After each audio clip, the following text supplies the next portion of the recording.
Hello, students. Welcome back to our English class. How are you? I hope you all are fine. Today, we are going to start a new poem that is very interesting, Upagupta by Rabindranath Tagore. I hope you are all very well known about this name, a great Indian poet, writer, philosopher, artist, and so on. In short, we can say that he is a great multi-talented personality.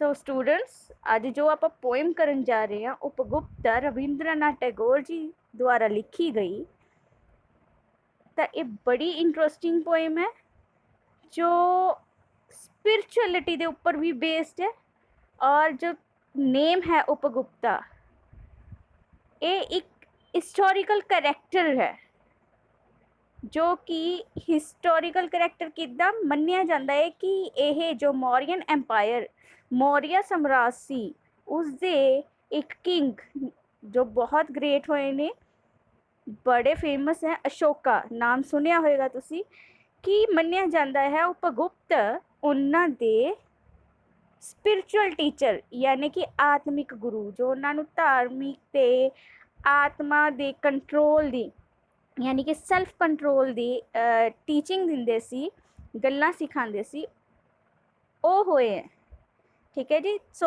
Of all before starting a poem let's have some introduction about Rabindranath Tagore जो कि तुसी अपनी screen से देख सकते हो तो Rabindranath Tagore popularly called कवि गुरु और गुरुदेव was born on 7th of May 1861 हाँ जी इन्हां नूं एक ऑनर दे विच प्यार दे नाल लोग की सी कवि गुरु यानी कवि गुरु मतलब कविता लिखण वाला ते उन्हां दे भी गुरु यानी कि इन्नी वधिया लगदी सी लोकां नूं इन्हां दी पोएट्री और नाल ही गुरदेव बड़ा मिस्टिकल जो बंदा हुंदा है ना रहस्यमयी बड़ा ही स्पिरिचुअल हुंदा है तो उन्होंने गुरुदेव कह दिंदे ने एक्चुअली बंगाली कल्चर दे विच बड़ा ही इंटरस्ट रखते ने रविंद्रनाथ टैगोर क्योंकि खुद भी बंगाली ने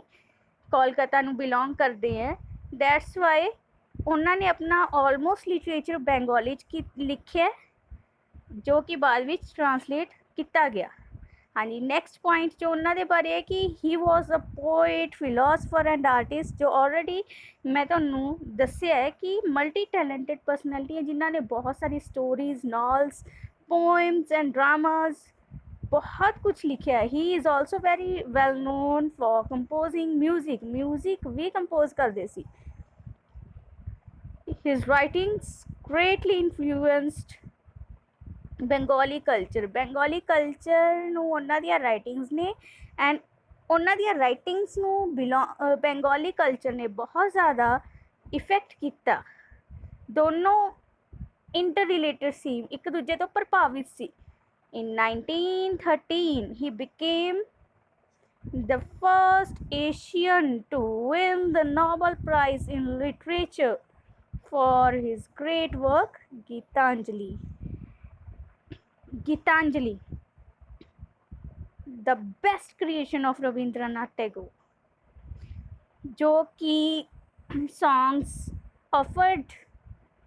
ऑफरिंग भी किया जाता है सब टाइटल है ऑफरिंग किन्हां नूं कीती गई है गॉड नूं बहुत लंबी चौड़ी इन्होंने पोएम सी कलैक्शन एक्चुअली वो तो गीतांजलि इदां दी क्रिएशन है जिससे करके फर्स्ट एशियन जो पहले एशियन ईवन फर्स्ट इंडियन जिन्होंने 1913 दे विच लिटरेचर नोबल प्राइज मिले वो सीगे Rabindranath Tagore the poem Upagupta is also masterpiece by Tagore तो जो अज दी अपनी पोएम है वो भी की है एक ग्रेट वर्क है मास्टरपीस है रविंद्रनाथ टैगोर जी का so let's have a look over the poem देखिए कि पोएम की है तो एक पिक्चर सब तो पहला बच्चे तो नज़र आ रही है स्टूडेंट देखो ਇੱਦਾਂ ਦੇ ਲੋਕ ਤੁਸੀਂ ਕਿਸ ਰਿਲੀਜਨ ਦੇ ਵਿੱਚ ਜ਼ਿਆਦਾਤਰ ਨੋਟ ਕਰਦੇ ਹੋ?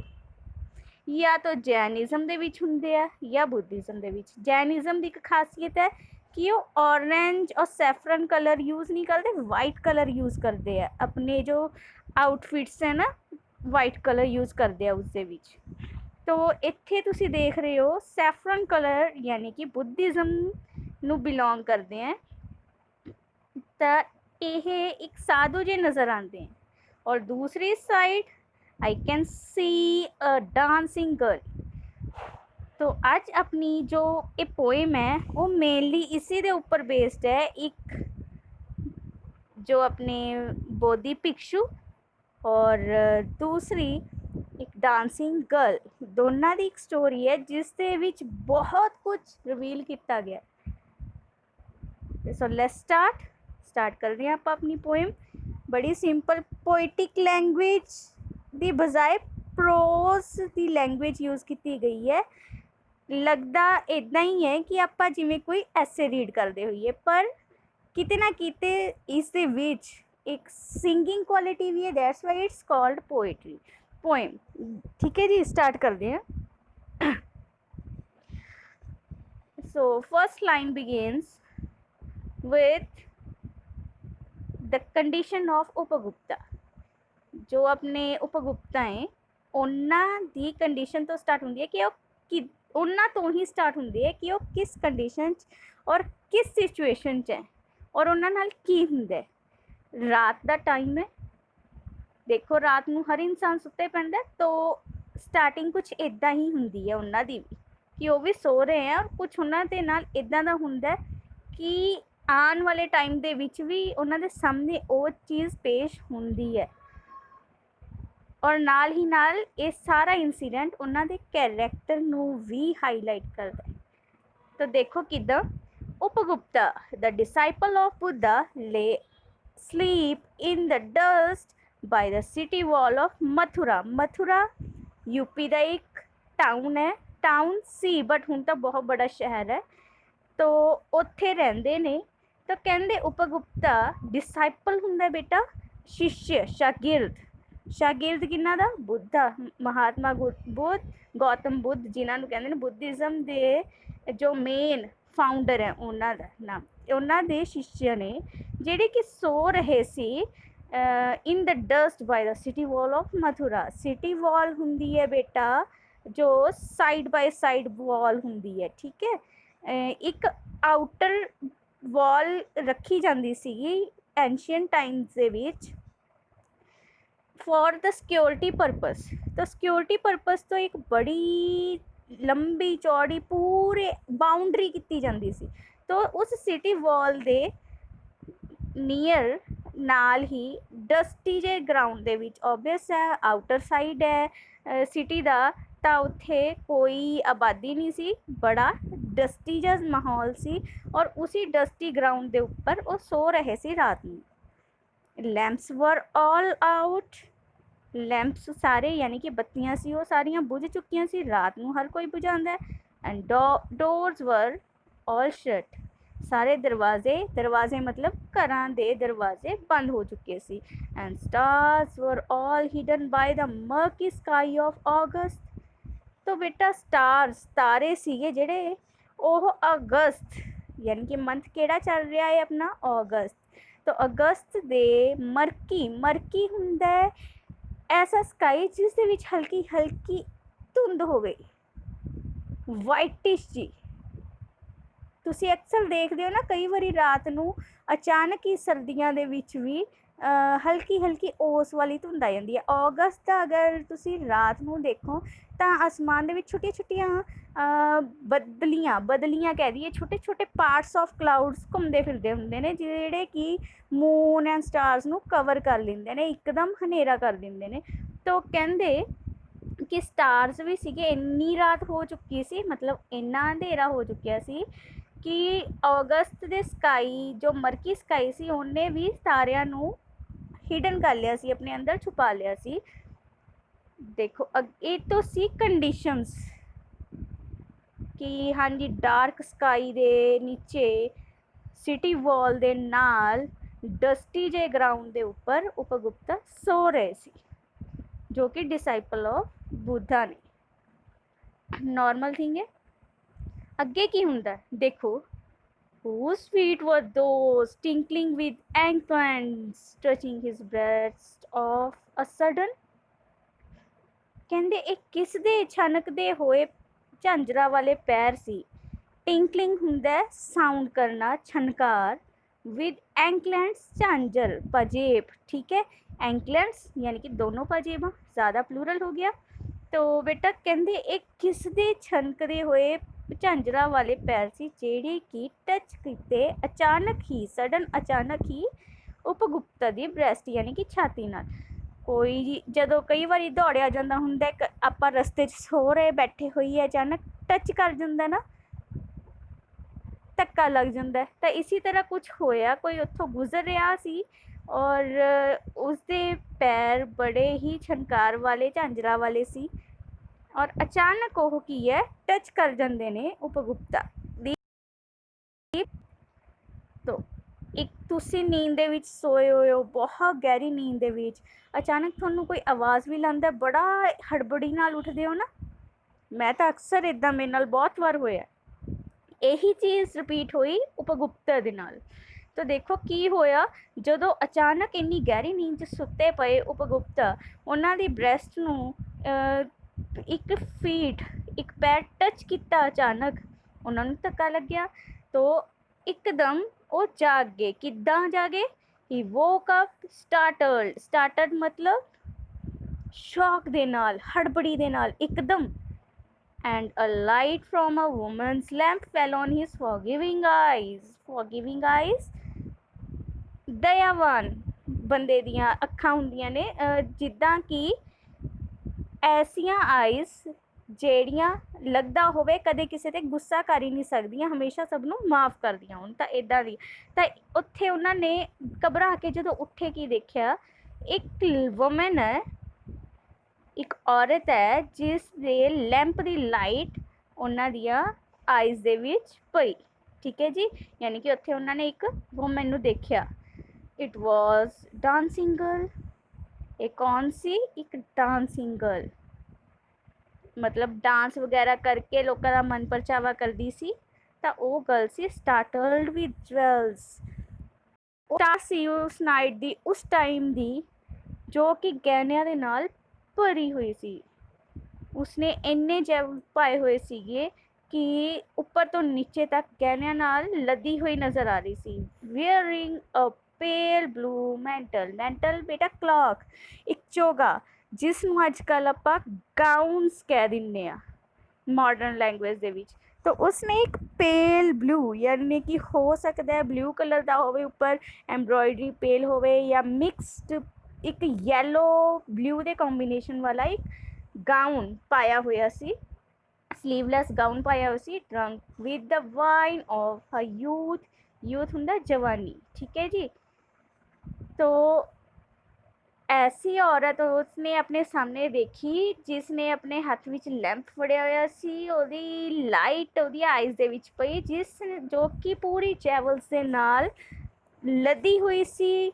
पूरी जवानी, अपनी यूथ दे नाल भरी हुई, मतलब पूरी जवान, जिसने पेल ब्लू कलर का एक गाउन पाया सी और उसके पैर भी झांझरा नाल छनक रहे सन। ठीक है जी।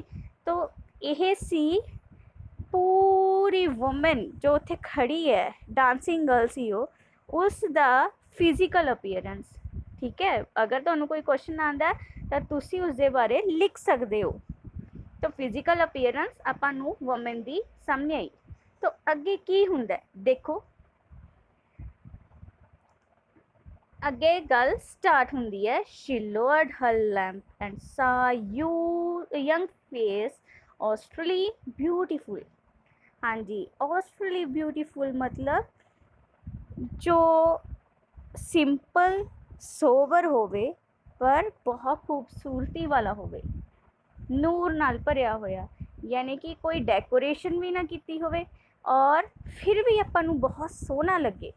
ਤਾਂ इदां दे परसनस भी आपां देखदे हुंदे आ, बड़े सिंपल हुंदे ने कोई मेकअप नहीं हुंदा, कोई आर्टिफिशियल ब्यूटी नहीं उन्होंने अटैच की हुंदी अपने नाल। सिंपल बड़े हुंदे ने, सादे हुंदे ने, पर बहुत खूबसूरत लगते हुंदे ने आपां नूं। तो दे आर कॉल्ड ऑसफुली ब्यूटीफुल। ठीक है जी, समझ रहे हो। तो अगे की करदी है ओह वुमन, और खड़ी सी तो लाइट ਉਹਦੀ ਅੱਖਾਂ 'ਚ ਪੈ ਰਹੀ ਸੀ। ਹੁਣ ਉਹ ਦੇਖਣਾ ਚਾਹੁੰਦੀ ਹੈ ਕਿ ਮੇਰੇ ਸਾਹਮਣੇ ਕੌਣ ਹੈ, ਤਾਂ ਉਹ ਝੁਕੀ, ਉਹਨੇ ਲੋਅਰ ਕੀਤਾ ਆਪਣਾ, ਲੋਅਰ ਨੀਚੇ ਕੀਤਾ ਆਪਣਾ ਲੈਂਪ, ਤੇ ਯੰਗ ਉਪਗੁਪਤਾ ਵੀ ਯੰਗ ਸੀ, ਜਵਾਨ ਸੀ ਉਹ ਵੀ।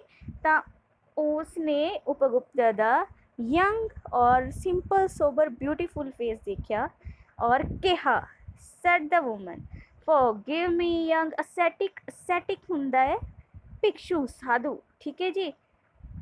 सैड द वुमन, उस औरत ने कहा, ओ साधु, ओ जवान साधु यंग ascetic, मैनू माफ़ कर दे।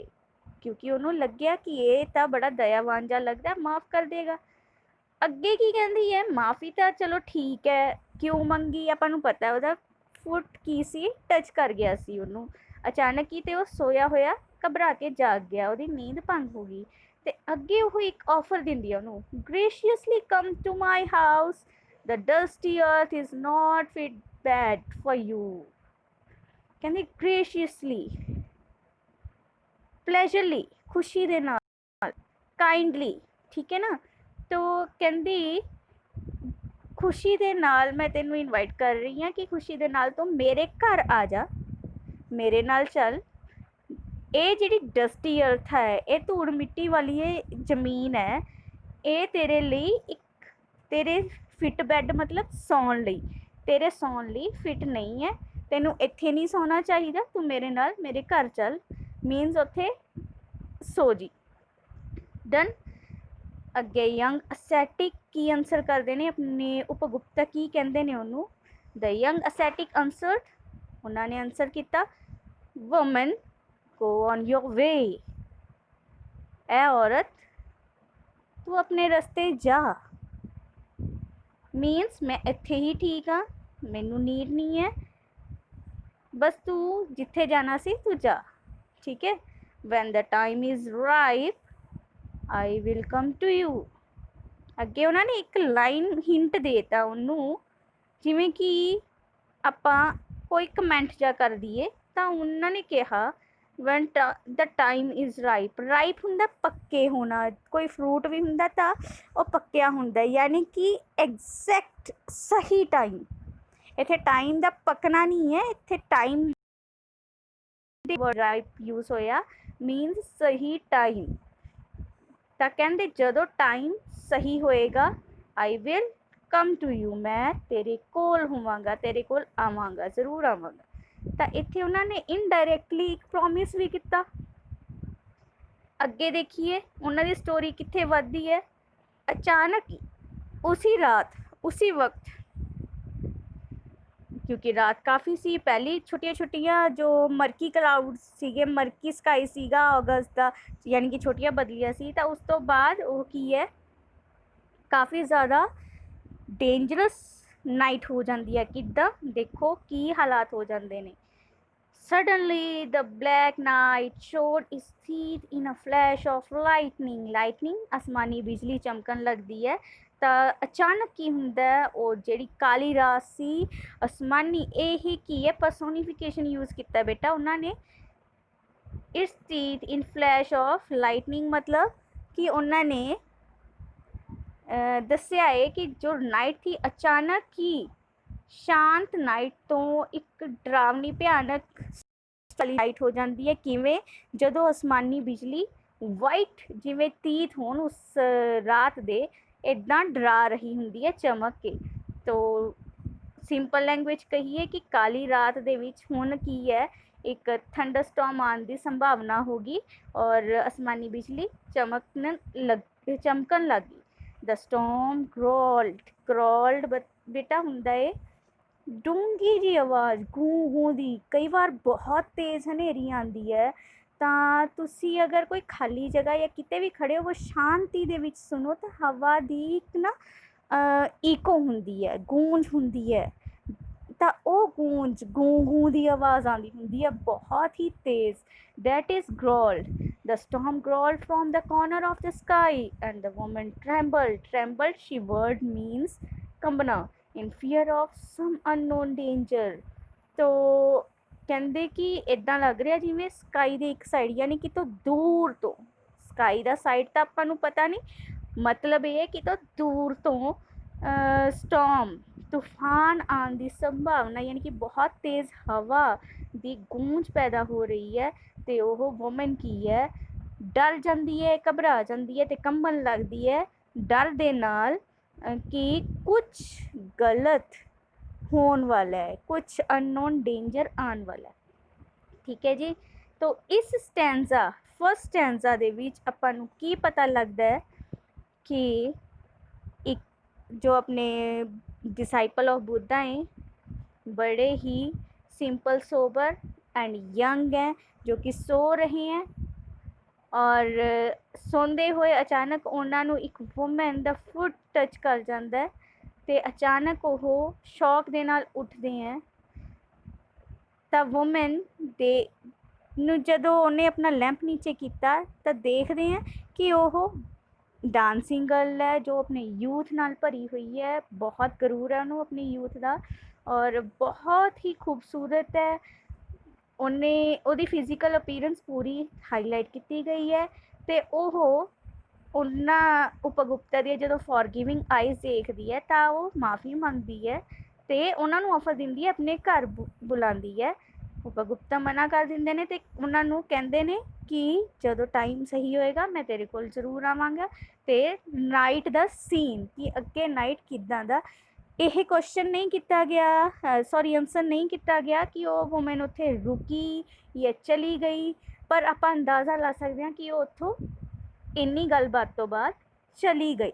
ਔਰ ਇਸ ਤੋਂ ਬਾਅਦ ਜਸਟ ਕੋਈ ਅਗਲੇ ਅਗਸਤ ਦਾ ਮੰਥ ਸੀ, ਸੈਪਟੰਬਰ ਅਕਤੂਬਰ ਕੋਈ ਮੰਥ ਦਾ ਇੱਥੇ ਗੱਲ ਨਹੀਂ ਹੋਈ ਹੈ, ਡਾਇਰੈਕਟਲੀ 1 ਈਅਰ ਆਫਟਰ ਦੀ ਗੱਲ ਹੋਏਗੀ ਨੈਕਸਟ ਪੈਸੇਜ ਦੇ ਵਿੱਚ, ਯਾਨੀ ਕਿ ਗੈਪ ਆਏਗਾ। ਔਰ ਕਿਉਂਕਿ ਇਹ ਜੋ ਬੁੱਧਿਜ਼ਮ ਦੇ ਭਿਕਸ਼ੂ ਹੁੰਦੇ ਆ ਇੱਕ ਜਗ੍ਹਾ ਨਹੀਂ ਰਹਿੰਦੇ, ਇਹ ਪ੍ਰੀਚ ਕਰਦੇ ਇੱਕ ਜਗ੍ਹਾ ਤੋਂ ਦੂਜੀ ਜਗ੍ਹਾ ਜਾਂਦੇ ਰਹਿੰਦੇ ਨੇ, ਸਫ਼ਰ ਕਰਦੇ ਰਹਿੰਦੇ ਨੇ। ਤਾਂ ਇਸੇ ਤਰ੍ਹਾਂ ਉਹ ਘੁੰਮ ਕੇ ਦੁਬਾਰਾ ਇੱਥੇ ਆਣਗੇ ਮਥੁਰਾ। अपनी जो मेन मोटिव है बुद्धिज़्म ਨੂੰ फैलाना, वो प्रीच करके वो दोबारा मथुरा ਦੀ ट्रैवल करनगे। ਤਾਂ 1 ਸਾਲ ਜਾਂ ਕੁਝ ਮੰਥ ਬੀਤ ਚੁੱਕੇ ਹੋਣਗੇ। ਤਾਂ ਆਓ ਦੇਖਦੇ ਹਾਂ ਨੈਕਸਟ ਪੈਸੇਜ ਦੇ ਵਿੱਚ ਉਸ ਰਾਤ ਦੀ ਘਟਨਾ ਤੋਂ ਬਾਅਦ ਕੀ ਹੋ ਰਿਹਾ ਹੈ ਪੋਇਮ ਦੇ ਵਿੱਚ, ਇਸ ਸਟੋਰੀ ਦੇ ਵਿੱਚ ਕੀ ਦੋਨੋਂ ਦੁਬਾਰਾ ਮਿਲਣਗੇ ਜਾਂ ਨਹੀਂ ਮਿਲਣਗੇ। ਠੀਕ ਹੈ ਜੀ। ਔਰ ਇਸ ਪੈਰੇ ਤੋਂ ਆਪਾਂ ਨੂੰ ਉਪਗੁਪਤ ਉਹਨਾਂ ਦੇ ਕੈਰੈਕਟਰ ਦੀ ਪਾਵਰ ਸਟਰੈਂਥ ਵੀ ਨਜ਼ਰ ਆਈ ਕਿ ਅਗਰ ਉਹ ਚਾਹੁੰਦੇ ਤਾਂ ਕੁਝ ਵੀ ਪੋਸੀਬਲ ਸੀ, ਜਾ ਸਕਦੇ ਸੀ ਉਸ ਦੇ ਨਾਲ, ਪਰ ਉਹ ਨਹੀਂ ਗਏ। ਉਹ ਚਾਹੁੰਦੇ ਉਹਦੇ ਗਹਿਣੇ ਖੋ ਸਕਦੇ ਸੀ ਪਰ ਉਹਨਾਂ ਨੇ ਨਹੀਂ ਕੀਤਾ। ਉਹਨਾਂ ਦੀ ਸਪਿਰਿਚੁਅਲਿਟੀ ਦਿਖਾਈ ਹੈ, ਉਹਨਾਂ ਦੇ ਕੈਰੈਕਟਰ ਦੀ ਪਾਵਰ ਦਿਖਾਈ ਹੈ, ਸੈਲਫ ਕੰਟਰੋਲ ਦਿਖਾਇਆ। ਠੀਕ ਹੈ ਜੀ। ਤਾਂ that's the first part of a poem. ਹੁਣ ਆਪਾਂ ਅੱਗੇ ਵਧਾਂਗੇ ਤਾਂ ਦੇਖਾਂਗੇ ਕਿ ਅੱਗੇ ਕੀ ਹੁੰਦਾ ਹੈ।